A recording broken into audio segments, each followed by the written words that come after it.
Happy Saturday, everybody.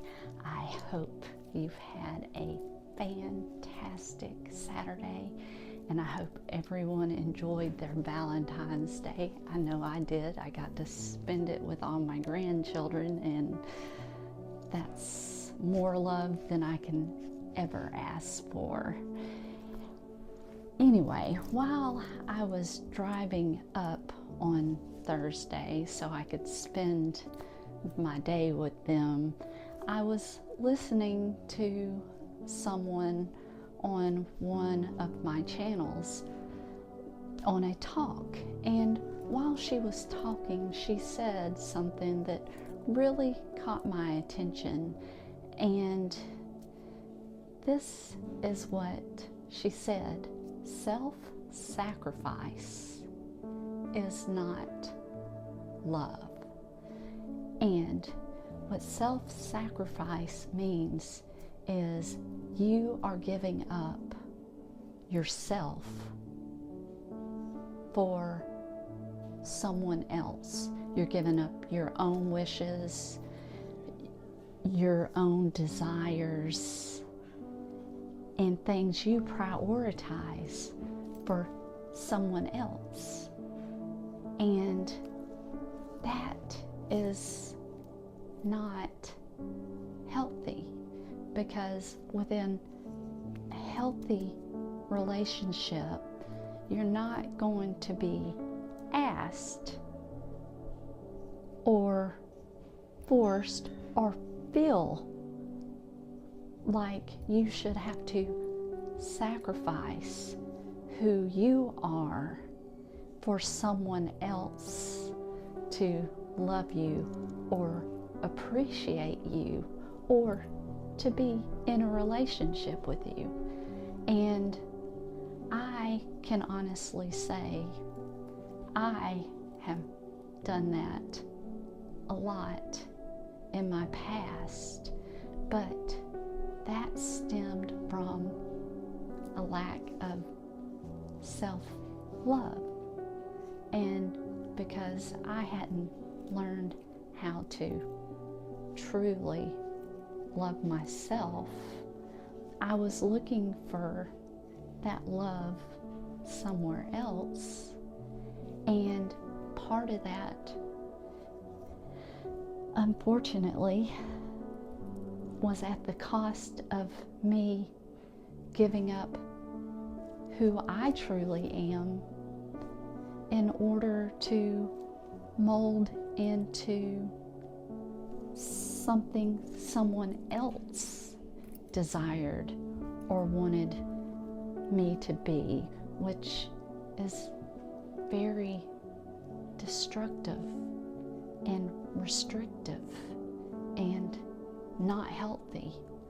So, but here's the thing about it, is a lot of us, we don't really know what healthy love looks like, because there are some that do, don't get me wrong, but there is a majority of people who have grown up without being able to see a healthy relationship and healthy role models. We've grown up in dysfunction. And so when you grow up in dysfunction, much like I did, you don't really understand healthy love, and you don't really learn how to love yourself because you're too busy getting caught up in the dysfunction of life. But when you work through all of the lies that dysfunction has taught you and programmed you, and you get rid of that programming and come back to yourself and learn to love and appreciate yourself, you learn that healthy love and healthy relationships entail two authentic, healthy people who love themselves first, and they come along beside each other, and they appreciate each other, and they don't try to change who you are, and you don't try to fit into something you're not, because you both appreciate each other. And that is where the beautiful part lies, is that you get to show up with who you really are. And I bet that's a lot better than trying to be something you're not. At least I think it is. And here's one more thing that I heard and read that I thought was really quite unique. Let's just leave it at that. But it says, because being loved for your mask is a poor substitute for being loved for who you really are. See, being loved for who you really are, that is priceless. You can't put any material number, wealth, or substance to that, because self-love and being loved for who you are, nobody can pay for that. So I just want to say this: if you're having to show up and you're feeling restricted or like you can't be yourself, then there's probably something that you need to look at and say, wait a second, why do I feel the need to present myself in this way to be accepted? I've done it a lot. I'm not saying anything that I haven't done myself. It's the sad truth, and I own my truth. So just reflect on that, because I know if I find myself not acting the way that I would normally act, I stop and I question myself, because I want to be loved for me, not for being someone else's version of me.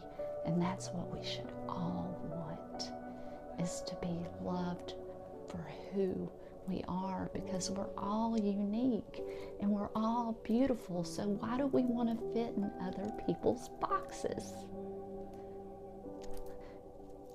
And if you wanted to see a picture of somebody in somebody else's box, you could have found me for the majority of my life.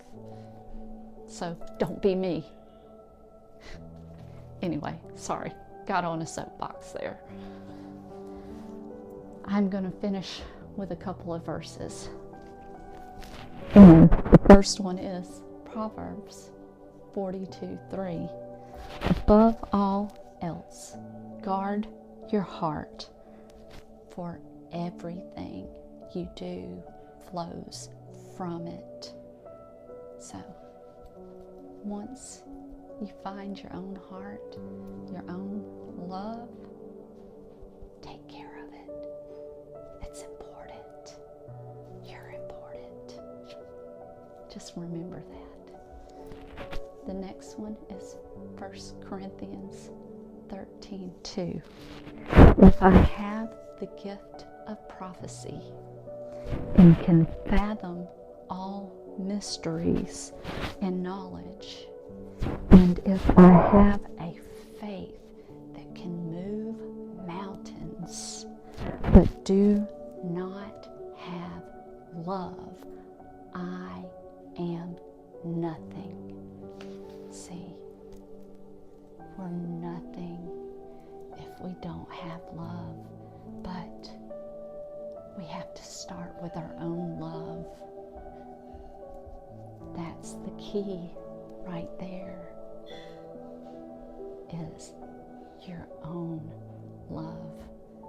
Because once you if I can talk today, once you learn how to love yourself and come and radiate from your own inner love, it changes the whole world around you. And that world reflects that back to you. So, I just want to leave you with that.